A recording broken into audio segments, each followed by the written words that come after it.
পার্টসের নাম। এটি হলো পাওয়ার কর্ড। এটি হলো পাওয়ার কর্ডের কর্ড গার্ড। একে বলা হয় হ্যান্ডেল। এটি ধরে ইস্ত্রি কাপড়ে করা হয়।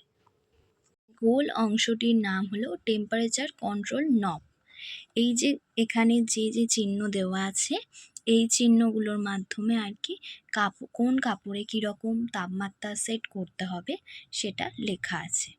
আর এইটা দিয়েই কোন কাপড়ে কী তাপমাত্রা হবে, মানে কোন কাপড় কত পরিমাণে হিট দিয়ে ইস্ত্রি করতে হবে সেটি নির্ভর করে।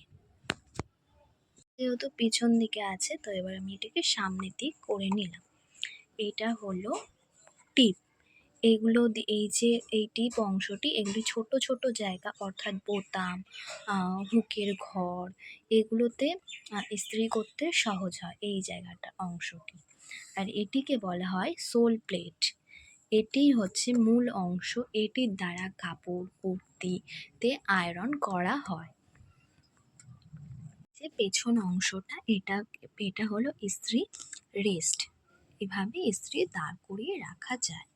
এই যে লাইটটি, এটা হলো ইন্ডিকেটর লাইট। এটি যখন তাপমাত্রা হিট হয়ে যায় তখন আলোটি জ্বলে ওঠে, এবং যখন তাপমাত্রা কমে যায় তখন আলোটি নিভে যায়। নতুন যারা ইস্ত্রি করা শুরু করবেন তাদের এগুলি আগে খুব ভালোভাবে জানা দরকার। তো আমি এই ভিডিওতে বলে দিলাম। ভিডিও ভালো লাগলে চ্যানেলটিকে সাবস্ক্রাইব করবেন। ধন্যবাদ।